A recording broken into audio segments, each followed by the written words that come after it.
በሰሜን ሸዋ ሀገረ ስብከት በአንኮበር ወረዳ በደረፎ ቀበሌ የደረፎ ደብረ ገነት ቅድስት ድንግል ማርያም ጉዟችንን አደረግን።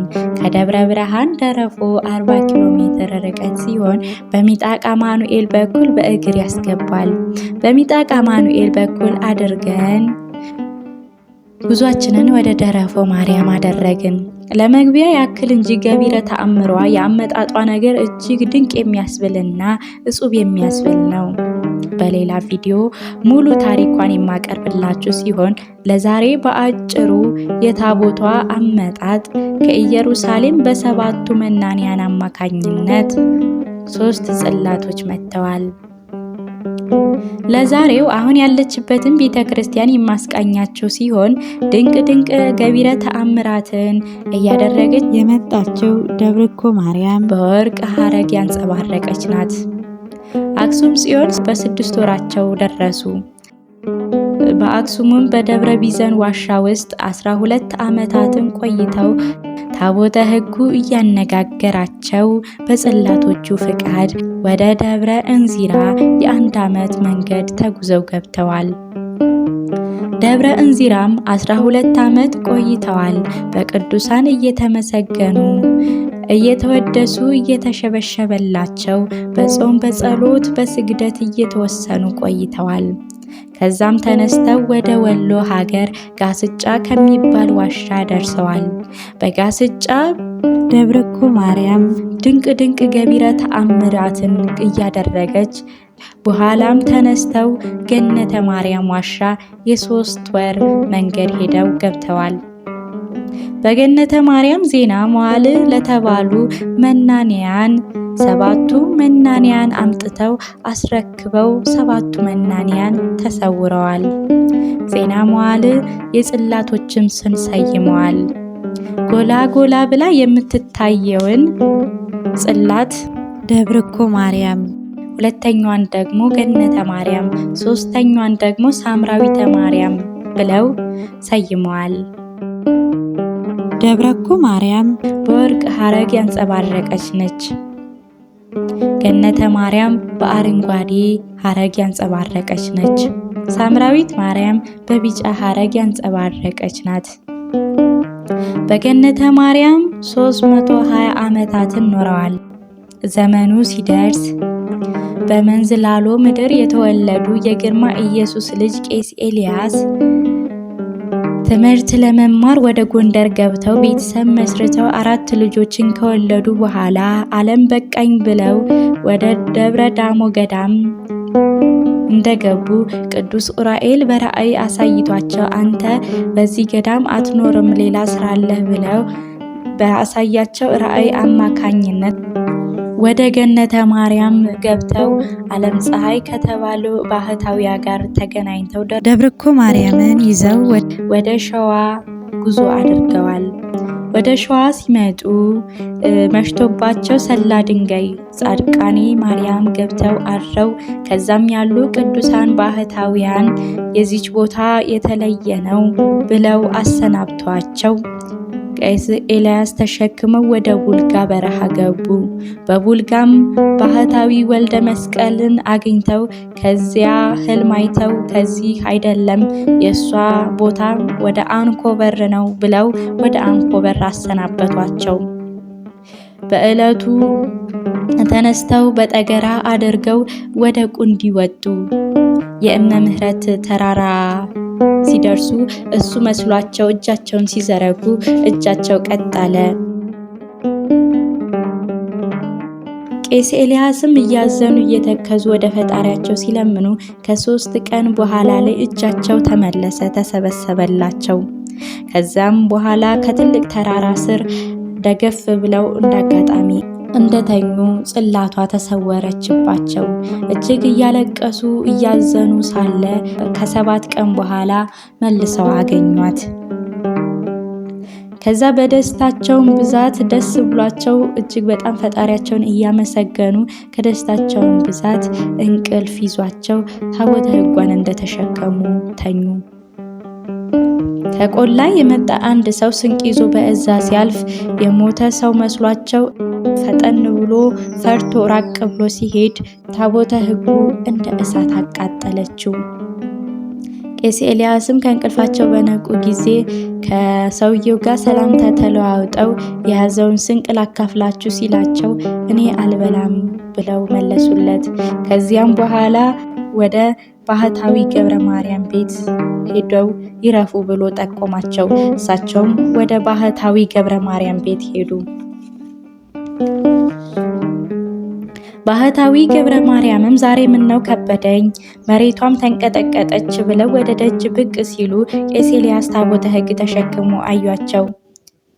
አባቴ ሆይ ምን ይፈልጋሉ? ከወዴትስ መጡ? ሲሏቸው እኔስ ከሩቅ አገር መጣሁ፣ የእናንተን ማደሪያ ፈልጌ መጣሁ ሲሏቸው ማደሩንስ ስደሩ፣ እኔ ከምግብና ከውሃ ከተለየሁ 30 ዓመትን አስቆጥሬያለሁ፣ ምን ይበላሉ አሏቸው።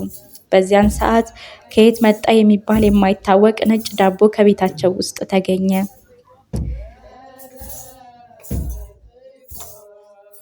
ባህታዊ ገብረ ማርያምም ይህስ ሰማያዊ እንጂ ምድራዊ ምግብ አይደለም፣ እኔም ከዚህ እመገባለሁ ብለው ገብተው አብረው ተመገቡ።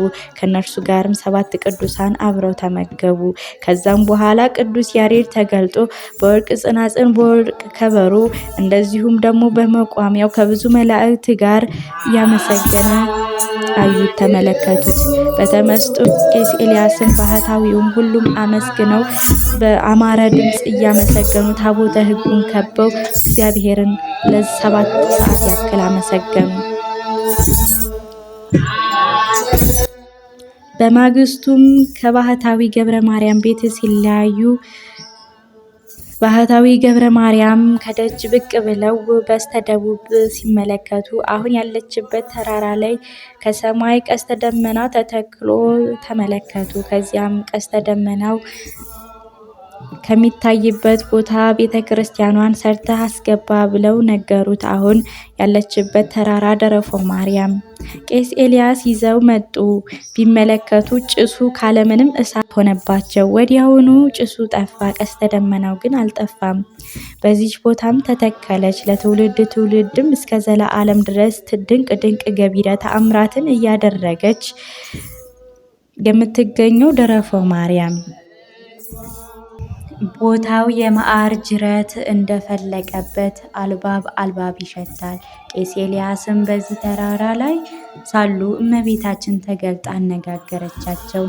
ከዚህ ካለህበት ተራራ ላይ ድንቅ ምስጢር ታያለህ፣ እኔም በዚህ እገኛለሁ። ከዚህ ቦታ መጥቶ የተራበ ያበላ፣ የታረዘ ያለበሰ፣ ቤተ መቅደሴን ያነጸ፣ የጎበኘኝ፣ በስሜ የዘከረ፣ ለሰራው ኃጢአት ንስሐ ገብቶ ከዚህ ቦታ ወድቆ በጸሎት የጠየቀኝ እንደተወለደ ሕፃን ኃጢአቱን አላይበትም።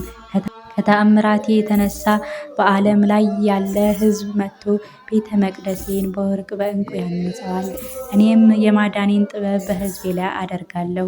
አንተም የተአምራቴን ዜና ለዓለም ንገር ብላ አምላክን የወለደች በድንጋሌ ሥጋ በድንጋሌ ነፍስ ክብርት እመቤታችን ከሳቸው ተሰወረች።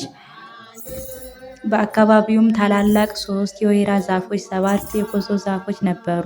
በርካታ ጉሬዛ ነበሩ። ለጊዜው ቄስ ኤልያስ ጽላቷን ማረፊያ የሚሆን ድንኳን የቤተ ክርስቲያን ስራ የሚረዳቸው ሰው ቢፈልጉ በስተ ምስራቅ ይባዝ ከሚባል ሀገር 10 ሰው፣ በምዕራብ 5 ሰው፣ ጠቅላላ 15 ሰዎች በማግኘታቸው በጣም ተደንቀዋል። አካባቢው ለተገኙት ምዕመናንም ታቦት ሊተከል ነው ሲሏቸው በጣም በከፍተኛ ተደሰቱ። ከቄስ ኤልያስ ጋርም ቤተ ክርስቲያን ስራ ጀመሩ። የቤተ ክርስቲያኑ ስራ በተጀመረ በ3ኛው ወር አልቆ ታቦቷ ከቤተ መቅደስ ገባች። በዘመኑ የነበሩ ንጉሥ አምሃ ኢየሱስ ይባላሉ።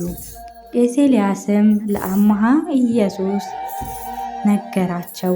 ባህታዊው ገብረ ማርያምም ቦታውን ቀድሰው ባርከው አምሃ ኢየሱስ ከአንኮበር ብዙ መኳንንት ጦር አዛዥ አስከትለው እመቤታችን አክብረው ከነሰራዊቶቻቸው ታላቅ ግብዣ አድርገውላቸው ስለ ታቦቷ አመጣጥ ንጉሥና ባህታዊ ገብረ ማርያም ተደስተው ከ3 ቀን በኋላ ወደ የሀገራቸው ተመልሰዋል። ዘመኑ ወርሃ ጥር 21 ዘመኑ ሉቃስ ነበረ።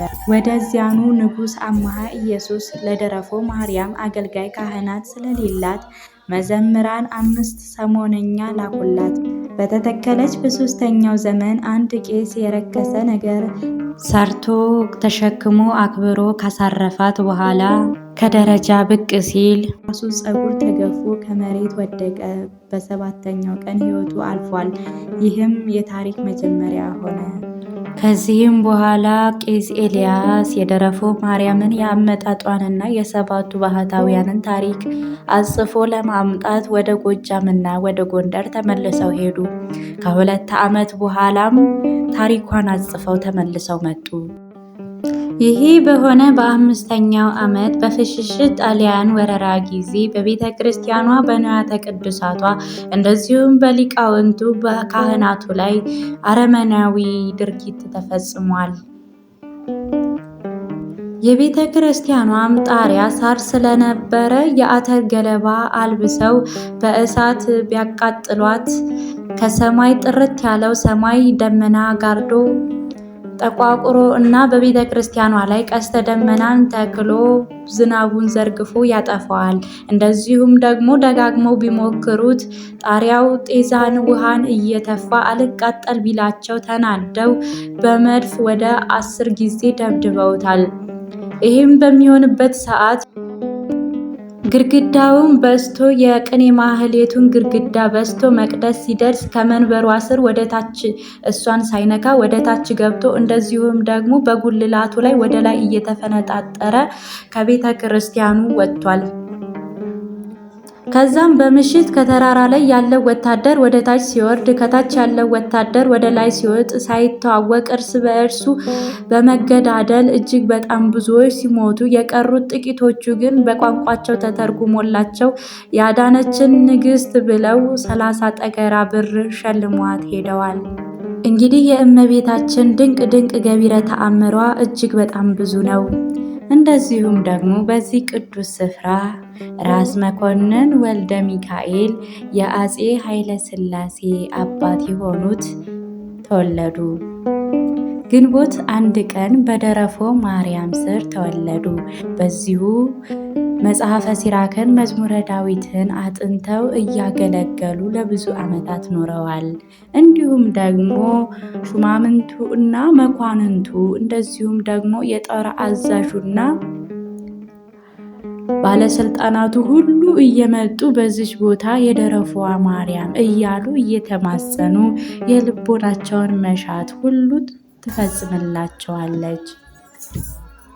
ከዛም በኋላ ከራስ መኮንን አባታቸውን በኋላ አፄ ኃይለ ሥላሴም እየመጡ በዚች ቦታ ላይ ጸሎት እያደረጉ ይመለሱ ነበረ። እናታችን ቅድስት ድንግል ማርያም የነገስታቱ መናኸሪያ፣ የነገስታቱ ሀገር እንደዚሁም ደግሞ የመኳንንቱ ረጂ በስሟ የተማጸነውን በቃል ኪዳኗ ያመነውን ሁሌ የማትጥልና የማትተው እናታችን ቅድስት ድንግል ማርያም እስከዚህ ዘመን ድረስ ድዊን እየፈወሰች በቃል ኪዳኗ በልመናቸው በጸሎታቸው እየማረች እስከዚህ ድረስ ትውልድን እየጠበቀች ትገኛለች። አሁንም ይህ ቦታ እጅግ የተከበረና እጅግ የተፈራ ቦታ ነው።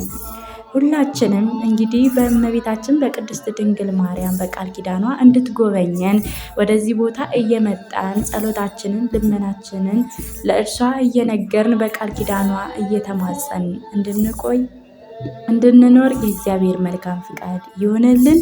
ለዛሬ በጥቂቱ ያዘጋጀሁት ቪዲዮ ይሄንን ይመስል ነበረ።